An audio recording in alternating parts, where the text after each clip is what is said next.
ہم کریں گے ہر مظلوم کی حمایت۔ السلام علیکم، میں ہوں حورین فاطمہ اور آپ دیکھ رہے ہیں حمایتی نیوز HD چینل۔ نظر ڈالتے ہیں آج کی اہم خبروں پر۔ کراچی گڈاف میں رواں سال کی مبینہ سب سے بڑی ڈکیتی، ہندو برادری دیوان دھرم داس کے گھر سے کروڑوں روپے مالیت کا سامان لوٹ لیا گیا۔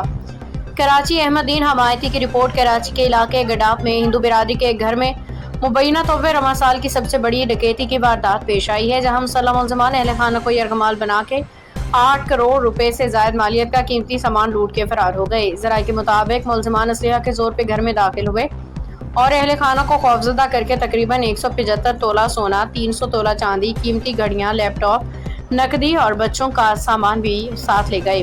متاثرہ خاندان دیوان دھرم داس نے واقعے کی پولیس کو اطلاع دے دی ہے، جس کے بعد قانون نافذ کرنے والے اداروں نے جائے وقوع سے شواہد اکٹھے کر کے ملزمان کی تلاش شروع کر دی ہے۔ پولیس کا کہنا ہے کہ واقعے کی مختلف پہلوؤں سے تحقیقات جاری ہیں۔ اطراف میں نصب CCTV کیمروں کی فوٹیج بھی حاصل کی جا رہی ہے تاکہ ملزمان کو جلد از جلد گرفتار کیا جا سکے۔ علاقہ مکینوں نے بڑھتی ہوئی جرائم کی وارداتوں پہ تشویش کا اظہار کرتے ہوئے مطالبہ کیا ہے کہ ملزمان کو فوری گرفتار کر کے لوٹا گیا سامان برآمد کیا جائے اور شہریوں کی جان و مال کے تحفظ کو یقینی بنایا جائے۔